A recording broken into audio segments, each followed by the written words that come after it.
अनुच्छेद 370 के सभी खंड लागू नहीं होंगे। 5 अगस्त 2019 जब जम्मू और कश्मीर को भारत से अलग करने वाली धारा 370 को मोदी सरकार ने समाप्त कर दिया। आज वहां तिरंगा शान से लहराता है और भारतीय संविधान के अनुसार मिलने वाले सभी अधिकार वहां के लोगों को मिलते हैं। लेकिन हमें यह नहीं भूलना चाहिए कि कांग्रेस की आर्टिकल 370 की गलती का खामियाजा जम्मू और कश्मीर के लोगों ने दशकों तक भुगता है।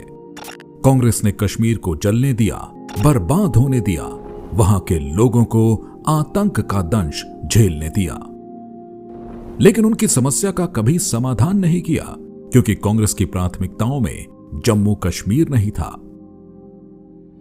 उस वक्त भी अगर कोई जम्मू कश्मीर के लिए लड़ रहा था तो वो थे डॉक्टर श्यामा प्रसाद मुखर्जी। डॉक्टर श्यामा प्रसाद मुखर्जी ने साफ कर दिया था कि एक देश में 2 निशान, 2 प्रधान, 2 विधान नहीं चलेंगे, नहीं चलेंगे।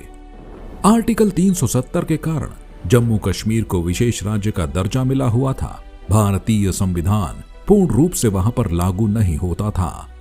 जम्मू कश्मीर में तिरंगा नहीं, वहां का अपना झंडा लहराता था।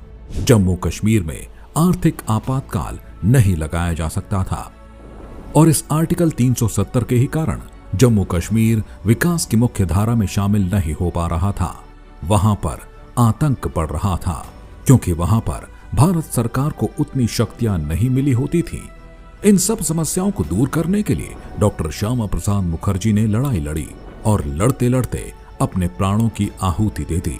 लेकिन डॉक्टर श्यामा प्रसाद मुखर्जी जी ने जम्मू कश्मीर के हित के लिए जिस बीज को बोया, अपने खून से सींचा, उस बीज से निकले पौधे को एक विशाल वृक्ष बनाने में बीजेपी के हर कार्यकर्ता ने खून पसीना बहाया है।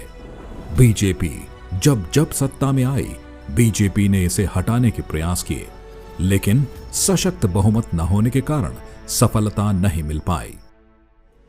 हमें इसलिए दोषी ठहराते रहे हैं कि हम राम मंदिर बनाना चाहते हैं, 370 हम खत्म करने की बात कर रहे हैं। हम देश की एकता कैसे कायम रखेंगे? शादी ब्याह का समान कानून हो, भले ही संविधान में लिखा हो, भले ही सुप्रीम कोर्ट ने मोहर लगा दी हो, आप कैसे कह सकते हैं? अगर आप कहेंगे तो आप देश की एकता के तोड़क होंगे। और हम अगर कहते हैं कि नहीं, ये हमारे इस समय के कार्यक्रम में नहीं है, हाँ इस समय का इसलिए कि हमें बहुमत नहीं है। भाजपा जिस सशक्त बहुमत का इंतजार कर रही थी, वो मिला प्रधानमंत्री नरेंद्र मोदी के नेतृत्व में, और उस पूर्ण बहुमत मिलने का ही परिणाम है कि आज आर्टिकल 370 अतीत बन चुका है और जम्मू कश्मीर विकास की मुख्य धारा से जुड़ चुका है।